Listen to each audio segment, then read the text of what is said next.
وضع الميزان ألا تطغوا في الميزان وأقيموا الوزن بالقسط ولا تخسروا الميزان والأرض وضعها للأنام فيها فاكهة ونخل ذات الأكمام والحب ذو العصف والريحان فبأي آلاء ربكما تكذبان خلق الإنسان من صلصال كالفخار وخلق الجان من مراج من نار فبأي آلاء ربكما تكذبان رب المشرقين ورب المغربين فبأي آلاء ربكما تكذبان مرج البحرين يلتقيان بينهما برزخ لا يبغيان فبأي آلاء ربكما تكذبان يخرج منهما اللؤلؤ والمرجان فبأي آلاء ربكما تكذبان وله الجوار المنشأة في البحر كالأعلام فبأي آلاء ربكما تكذبان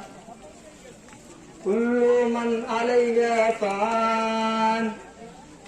ويبقى وجه ربك ذو الجلال والإكرام فبأي آلاء ربكما تكذبان يسأله من في السماوات والأرض يسأله من في السماوات والأرض كل يوم هو في شان فبأي آلاء ربكما تكذبان سنفرغ لكم أيها الثقلين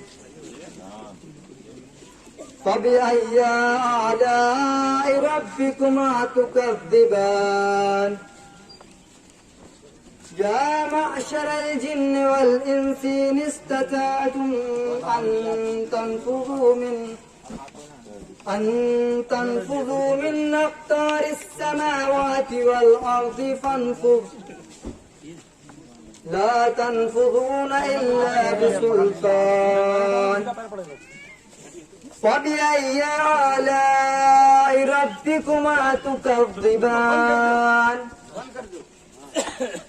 يرسل عليكما شواظ من نار ونحاس فلا تنتصران فبأي آلاء ربكما تكذبان فإذا انشقت